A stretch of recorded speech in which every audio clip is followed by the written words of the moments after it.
If you were to look back on in school, who would they be? Do they have anything in common? Many of us liked the teachers who cared about our success and made class fun and interesting.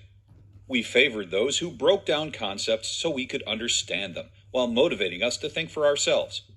We appreciated genuine teachers who listened when we had something to say and were willing to admit if they were ever wrong. We found that because of the way these teachers were and the way that they taught, we learned more from their classes than from many others. We got to experience what effective teaching looks like. Effective teaching is the designed goal of every teacher. In effective teaching, the teacher uses certain approaches and tools to help the student learn and flourish.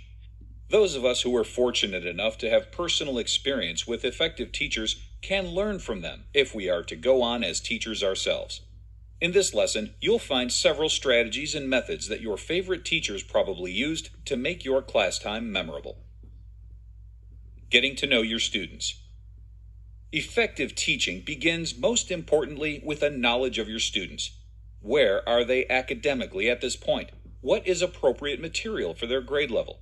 Are there any students with ADHD in the class who need unique assistance? Have any gone through a recent trauma or tragedy? By knowing where they are coming from, you can know better how to guide and assist them from there. Explaining material clearly, breaking down bigger concepts. Students learn best when the teacher explains the material well. It's important to have a good grasp yourself on the subject, to teach patiently, to watch for confused looks or questions from students, and to go step by step on the harder material. Promote student independence. One purpose of teaching is to build up the students' abilities to remember the material learned and figure things out for themselves. Effective teaching, then, includes giving students the chance to work independently in a way that builds up their own critical thinking, as well as their confidence in the material. When going over homework assignments, make sure students know they have to work independently rather than getting help from parents or peers. Get students interested and engaged with the material.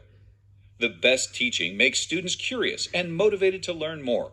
Are there interesting stories or examples you can provide? Is there a guest speaker you can invite? It's important for teachers to be creative and apply the materials to the students' lives, as well as give them opportunities to do various projects that will get students interacting with the lessons. Provide immediate feedback to students. Effective teaching involves consistent, valuable interactions with students that bring them guidance. Students need to know where they need help and what they are doing well. It is important for teachers to be quick to offer the direction and encouragement that students need. Monitor student progress and get feedback from students. It is vital for teachers to pay close attention to the development and progress of their students. It is also helpful to get feedback from students on things like what is helping them learn better and what they feel is not helping.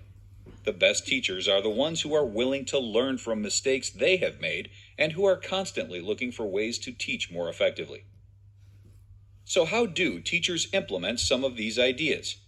They not only use lectures and note-taking in class, they also bring a variety of activities, such as small group discussion, case studies, debates, and role-playing.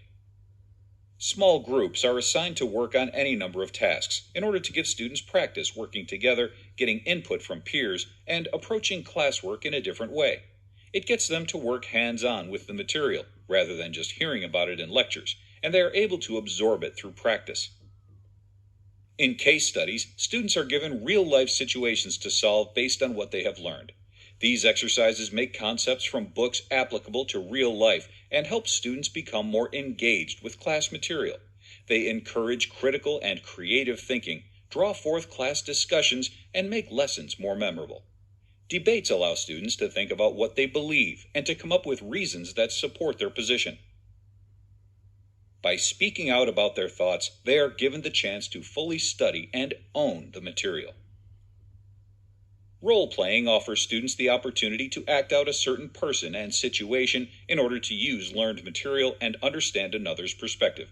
It also creates a lifelike scene for other classmates to analyze and discuss. Teachers can use many methods to help students learn better, limited only by their creativity and understanding of what the students need. Effective teaching uses certain approaches and tools to help the student learn and flourish. As a teacher, it's important to have the following strategies and methods at your disposal. Get to know your students. Explain material clearly. Promote student independence. Get students engaged. Provide immediate feedback and monitor progress and get feedback. Using small groups, case studies, debates, and role playing are just some of the ways to achieve effective teaching. It is out of a genuine interest and respect for the well being of their students that teachers become truly effective.